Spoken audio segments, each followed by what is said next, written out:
నమస్తే V5 news కి స్వాగతం. నా పేరు రేవతి. ముందుగా ముఖ్యాంశాలు.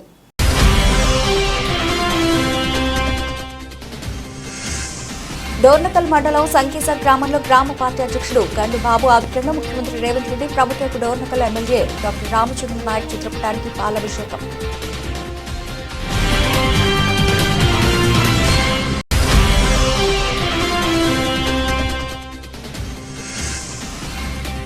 ఈ నెల 10న జాతీయ నులిపురుగుల నివారణ దినోత్సవం సందర్భంగా కలెక్టర్ డాక్టర్ సత్యసారథ అధ్యక్షతన జిల్లా స్థాయి టాస్క్ ఫోర్స్ కమిటీ సమన్వయ సమావేశం.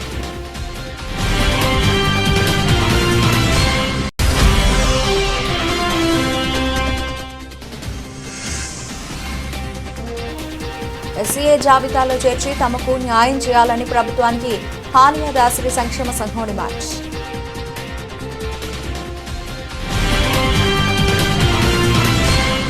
కృష్ణా జిల్లా మోపిదేవి మండలం మోపిదేవి గ్రామంలో వేంచేసి ఉన్న శ్రీ వల్లి దేవసేన సమేత సుబ్రహ్మణ్యేశ్వర స్వామివారి దేవస్థానం నందు 4వ రోజు 5/2/2025 అనగా బుధవారం రాత్రి 7:30 శమీవృక్ష పూజ కార్యక్రమం నిర్వహించడం జరిగింది. ఈ కార్యక్రమంలో ఆలయ డిప్యూటీ కమిషనర్ మరియు ఎగ్జిక్యూటివ్ అధికారి దాసరి శ్రీరామ వరప్రసాదరావు పర్యవేక్షణలో ఆలయ సూపరింటెండెంట్ బొప్పన సత్యనారాయణ, సూపరింటెండెంట్ అచ్యుత మధుసూదన్ రావు, తిమ్మన రామకృష్ణ, ఆలయ సిబ్బంది, అర్చక స్వాములు, వేద పారాయణదారులు, గ్రామస్తులు, భక్త మహాశయులు పాల్గొన్నారు.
చక్కగా మనకి ఈ యొక్క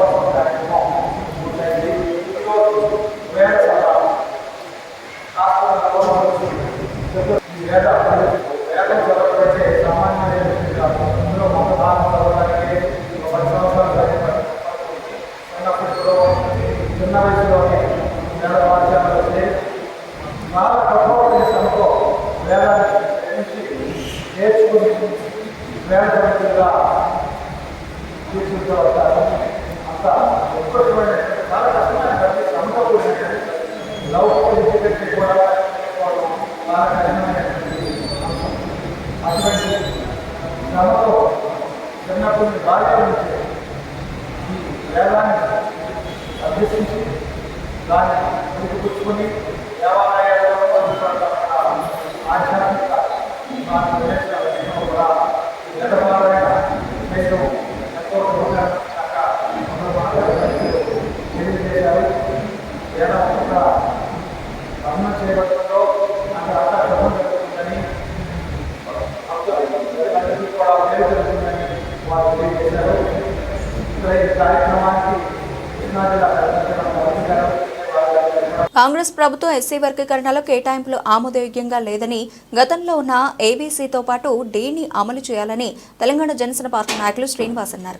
బుధవారం సోమాజిగూడ ప్రెస్ క్లబ్ లో ఏర్పాటు చేసిన మీడియా సమావేశంలో సైదులు సాంబశివుడు కలిసి మాట్లాడారు.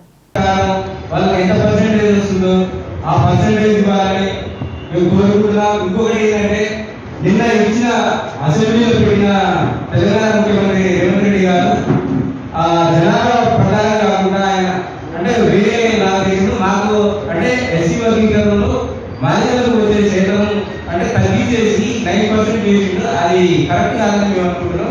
అలాగే మా పార్టీకి మద్దతు మేము కూడా మందకృష్ణ గారు పిలుపు మేరకు ఆయన ఏ విధంగా చేయాలనుకుంటున్నాం దానికి మేము మాది సంపూర్ణ మద్దతు ఉంటుందని మేము కోరుకుంటున్నాం.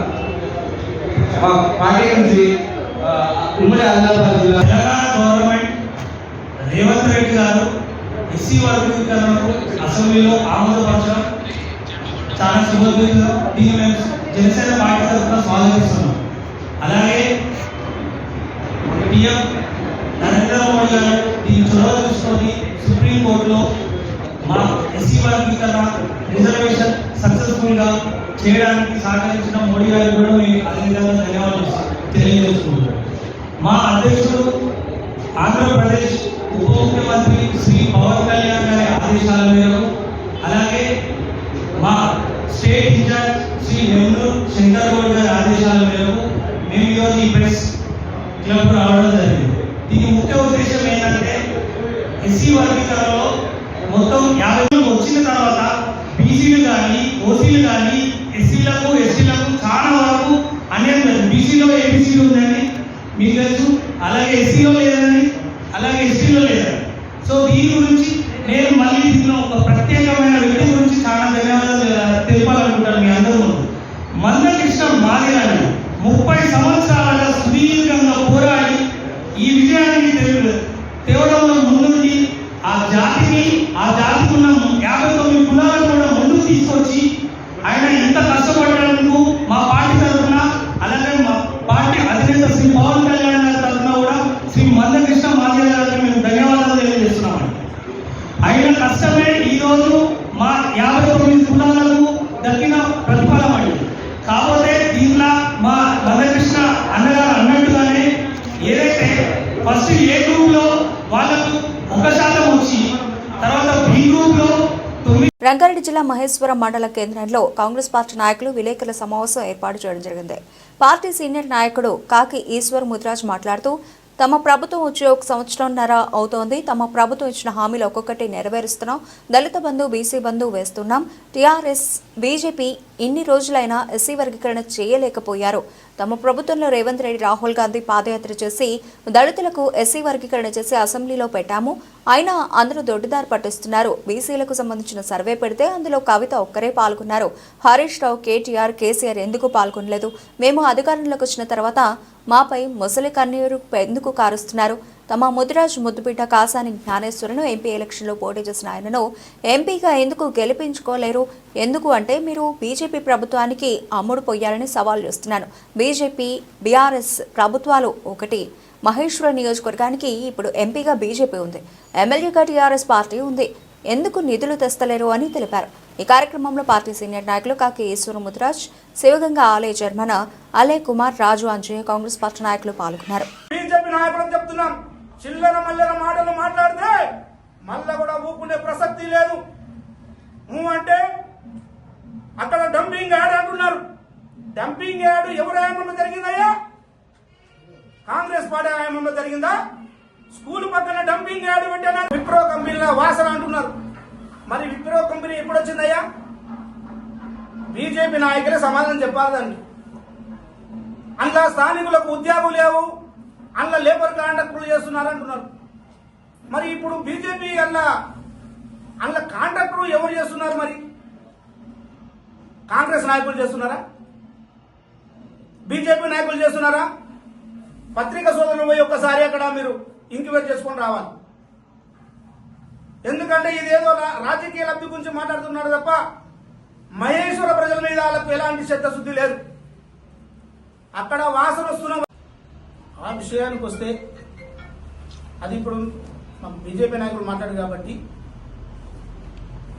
మీరు విప్రో కంపెనీ తెచ్చింది మీరున్న వ్యాయామంలోనే, మీరు ఎంపీటీసీలుగా ఉన్నారు ఆ టైంలో ఉన్నప్పుడు ఇది స్మెల్ వస్తున్న విషయము మీకు తెలియదా?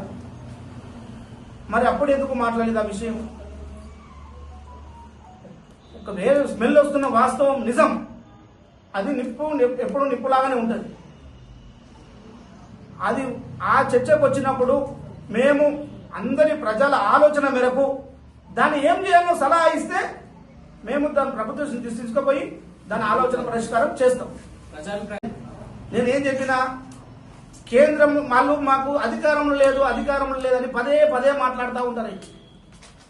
కానీ నిధులు తేవాలంటే అభివృద్ధి చేయాలనే ఆలోచన ఉండాలి. అభివృద్ధి చేయాలనే ఆలోచన ఉంటే మీరు ఏదో రకంగా తెచ్చుకునే అవకాశం ఉంటుంది. మీరు ఆ పరిష్కార దిశలో ఏనాడు కూడా ప్రయత్నం చేయలేదని నేను చెప్తున్నాను. మీరు ఏనాడు కూడా ఆ ప్రయత్నం ఏనాడు కూడా చేయలేదు. మీరు పదే పదే అధికారం లేదనే మాట్లాడింది తప్ప మీరు అక్కడి నుంచి తెచ్చుకోవాలన్న ఆలోచన మీకు ఏనాడు కూడా ఆలోచన రాలేదు. అంటే మీకు అభివృద్ధి చేయడానికి ఇష్టం లేదు మహేశ్వరం మీద. మీకు తెచ్చుకోవాలంటే నేను ఏం చెప్తున్నాను, నేను ఇదే మీకు అదే అనుసరించిన. ఇప్పుడు నేను మహేశ్వరంలో కాంగ్రెస్ పార్టీ అధికారంలో లేదు, మేము తెచ్చుకుంటున్నాం. ఇప్పుడు అంటే తెచ్చుకుంటామంటే మేము అది ఏ విధంగా తెచ్చుకోవాలో తెచ్చుకున్న కెపాసిటీ కావాలి, ఆ ఆలోచన ఉంటే తెచ్చుకుంటాం.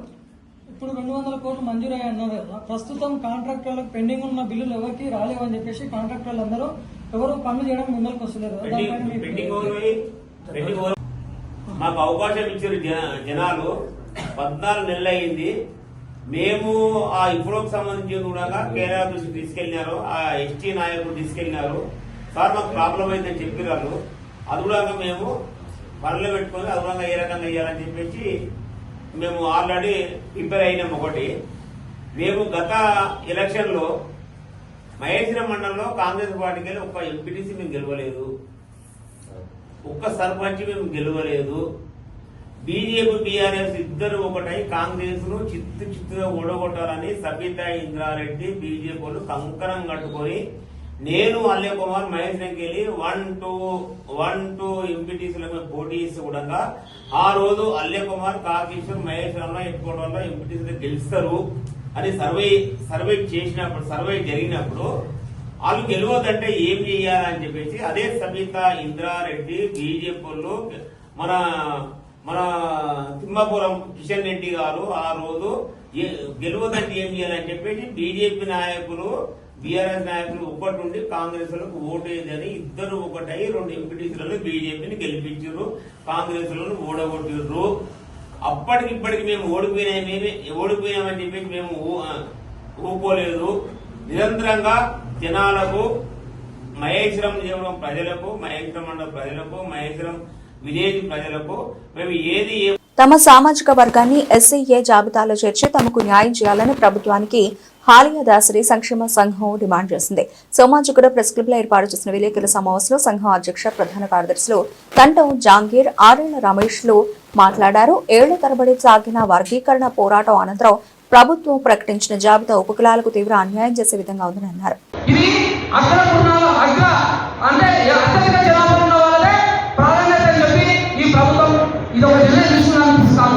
తక్షణమే ఇటువంటి నిర్ణయాలకు ఇవాళ మాకు 1,00,000 జనాభా ఉన్న జనాలని ఓన్లీ 8,482 మందిగా మమ్మల్ని చూపించడము అత్యంత దారుణమైన విషయం.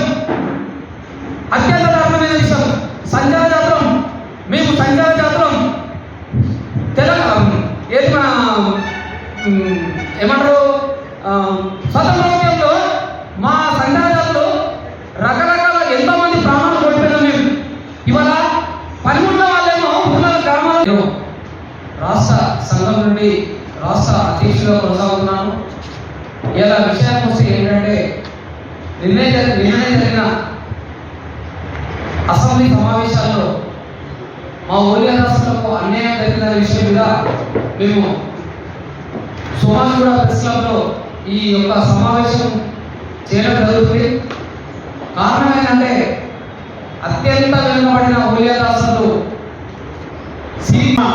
డిప్యూటీ ముఖ్యమంత్రి వర్యులు మరి వారికి కూడా తెలుసు, వారికి ఇంకా 50 కులాలు వాళ్ళ ఒక కులం కాబట్టి మరి అన్నగారికి తెలుసు, రాజనరసింహ గారికి కనీసం వారికైనా ఈ యొక్క కులాలకు న్యాయం చేయాలన్న ఆలోచన ఇప్పటి వరకు రాలేదు.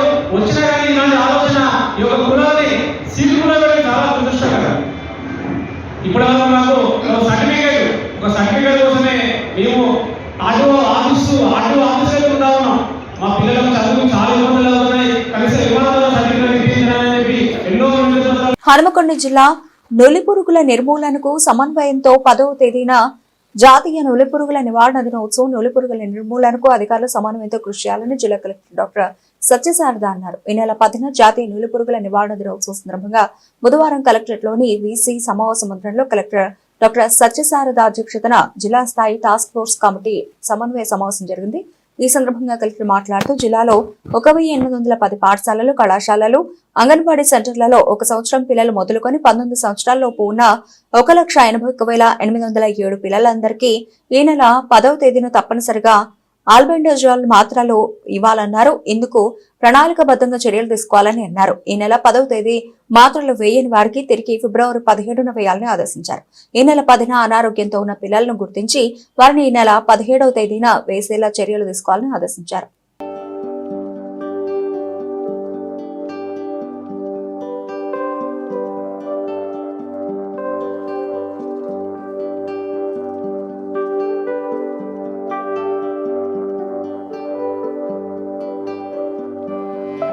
వరంగల్ జిల్లా దేశంలో అన్ని వర్గాల ప్రజలకు న్యాయం జరిగే విధంగా కేంద్రం బడ్జెట్ను పెట్టినందుకు కృతజ్ఞతలు తెలుపుతూ వరంగల్ హెడ్ పోస్ట్ ఆఫీస్ కూడలిలో నరేంద్ర మోదీ చిత్రపటానికి పాలాభిషేకం చేసిన వరంగల్ జిల్లా అధ్యక్షుడు గంట రవికుమార్. ఈ సందర్భంగా వారు మాట్లాడుతూ ప్రధాని నరేంద్ర మోదీ నేతృత్వంలో కేంద్ర ఆర్థిక శాఖ మంత్రి నిర్మలా సీతారామన్ ప్రవేశపెట్టిన 2025-26 బడ్జెట్ను తెలంగాణ రాష్ట్రంలో కాంగ్రెస్ నాయకులు దేశ బడ్జెట్ పైన, ఆర్థిక లెక్కలపైన అవగాహన లేక తెలంగాణ రాష్ట్రానికి అన్యాయం చేశారంటూ నిరసనలు తెలపడం సిగ్గుచేటని అన్నారు.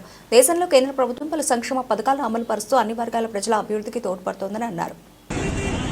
2025-26 సంవత్సరానికి గాను దేశ ప్రీతమ ప్రధాని నాయకత్వంలో కేంద్ర ఆర్థిక మంత్రి నిర్మలా సీతారామన్ గారు ఫిబ్రవరి 1న పార్లమెంట్లో బడ్జెట్ని ప్రవేశపెట్టడం జరిగింది.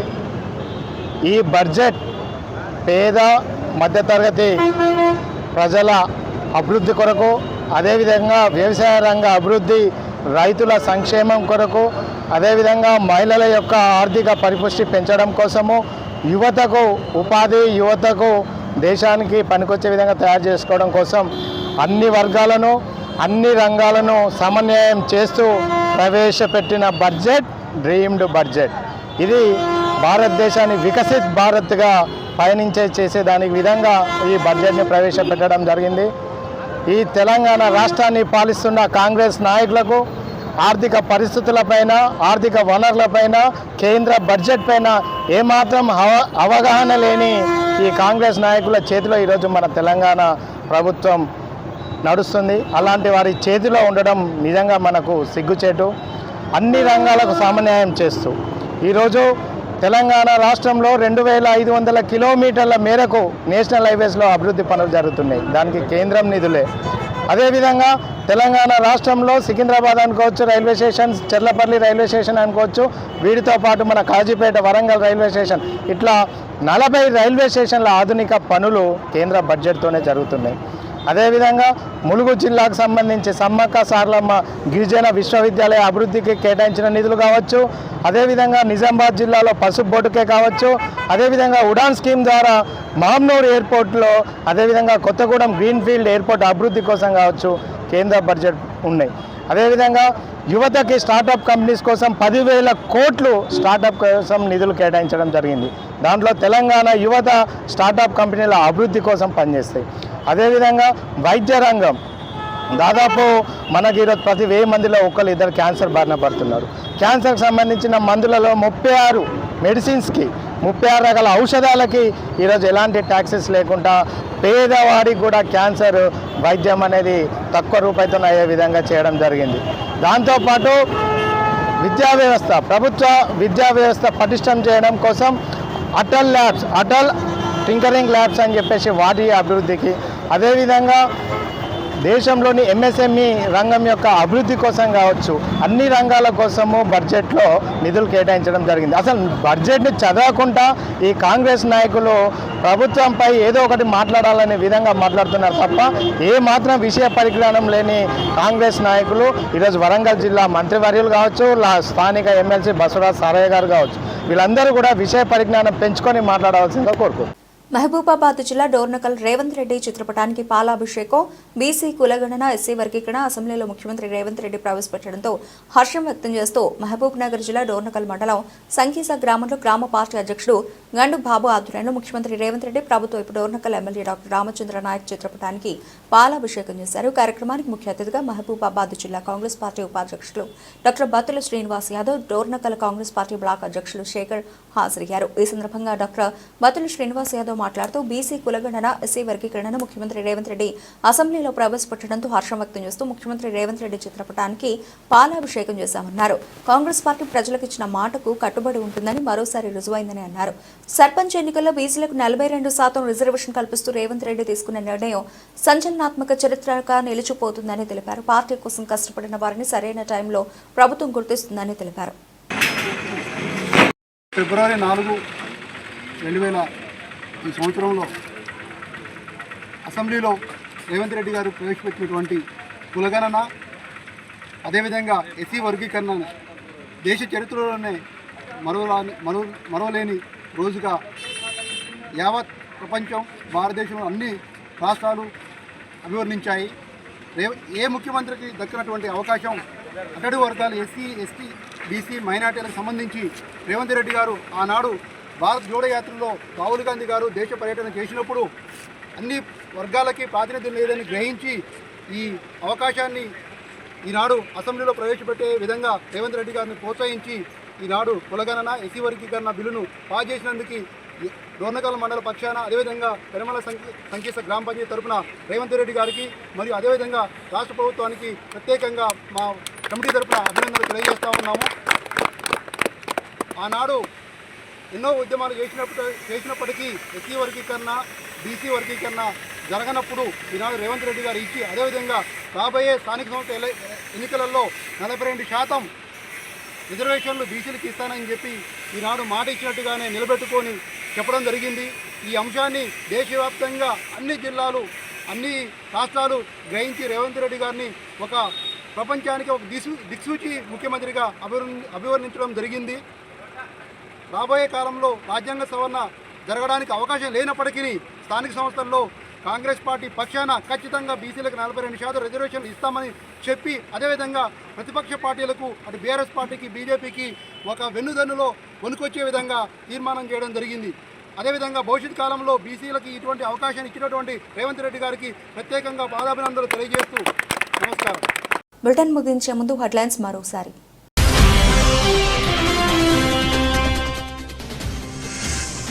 డోర్నకల్ మండలం సంకీస గ్రామంలో గ్రామ పార్టీ అధ్యక్షుడు గండు బాబు ఆధ్వర్యంలో ముఖ్యమంత్రి రేవంత్ రెడ్డి ప్రభుత్వ డోర్నకల్ ఎమ్మెల్యే డాక్టర్ రామచంద్ర నాయక్ చిత్రపటానికి పాలాభిషేకం.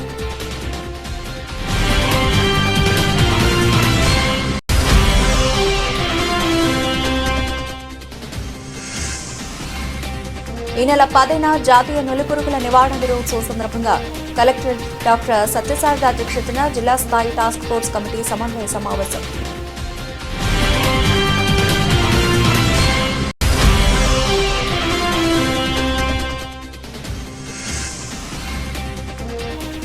ఎస్సీఏ జాబితాలో చేర్చి తమకు న్యాయం చేయాలని ప్రభుత్వానికి హాలియా దాసరి సంక్షేమ సంఘం డిమాండ్.